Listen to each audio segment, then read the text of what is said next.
اللہم صلی علی۔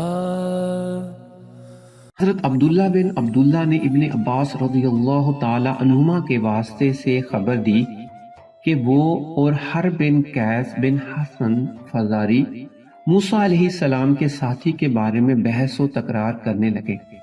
ابن عباس رضی اللہ تعالی عنہما نے فرمایا کہ وہ خضر علیہ السلام تھے، پھر ان کے پاس سے ابی بن قعب رضی اللہ تعالی عنہ گزرے تو عبداللہ بن عباس رضی اللہ تعالی عنہما نے انہیں بلایا اور کہا کہ میں اور میرے یہ رفیق موسیٰ علیہ السلام کے اس ساتھی کے بارے میں بحث کر رہے ہیں جس سے انہوں نے ملاقات چاہی تھی، کیا آپ نے رسول اللہ صلی اللہ علیہ وآلہ وسلم سے اس کے بارے میں کچھ ذکر سنا ہے؟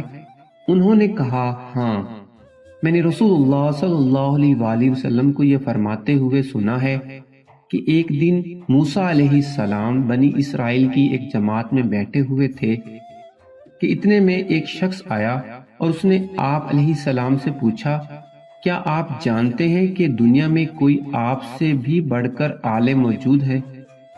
موسیٰ علیہ السلام نے فرمایا نہیں۔ اس پر اللہ تعالیٰ نے موسیٰ علیہ السلام کے پاس وحی بھیجی کہ ہاں، ہمارا بندہ خضر ہے جس کا علم تم سے زیادہ ہے۔ موسیٰ علیہ السلام نے اللہ سے دریافت کیا کہ خضر علیہ السلام سے ملنے کی کیا صورت ہے؟ اللہ تعالیٰ نے ایک مچھلی کو ان سے ملاقات کی علامت قرار دیا اور ان سے کہہ دیا کہ جب تم اس مچھلی کو گم کر دو تو واپس لوٹ جاؤ، تب خضر علیہ السلام سے تمہاری ملاقات ہوگی۔ تب موسیٰ علیہ السلام چلے اور دریا میں مچھلی کی علامت تلاش کرتے رہے۔ اس وقت ان کے ساتھی نے کہا، جب ہم پتھر کے پاس تھے کیا آپ نے دیکھا؟ میں اس وقت مچھلی کا کہنا بھول گیا اور شیطان ہی نے مجھے اس کا ذکر بھلا دیا۔ موسیٰ علیہ السلام نے کہا، اسی مقام کی ہمیں تلاش تھی۔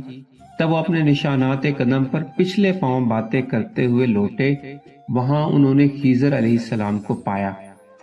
پھر ان کا وہی قصہ ہے جو اللہ نے اپنی کتاب قرآن میں بیان کیا ہے۔